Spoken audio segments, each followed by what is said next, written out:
اور وحدت الوجود کا نظریہ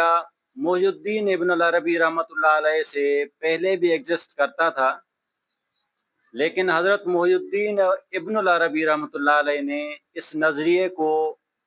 فلسفہ اور منطق کے دلائل سے ایسا ثابت کیا کہ جس کی وجہ سے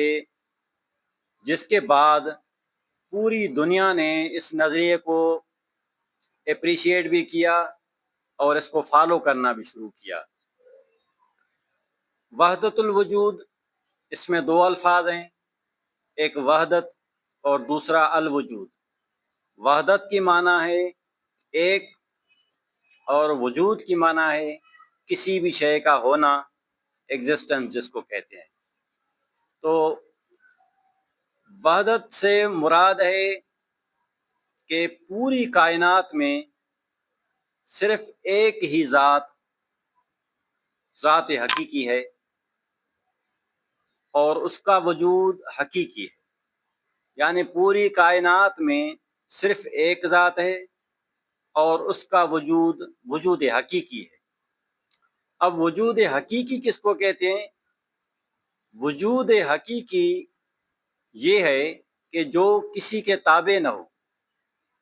یعنی جو کسی سے پیدا شدہ نہ ہو اور جس سے کچھ پیدا نہ ہوا ہو، اور جس سے پہلے بھی عدم نہ ہو اور جس کے بعد بھی عدم نہ ہو۔ عدم سے مراد ہے کچھ نہ ہونا، یعنی ذات حقیقی اس کو کہتے ہیں کہ اس سے پہلے ایسا نہ ہو کہ وہ ذات نہ ہو اور بعد میں ہوئی ہو،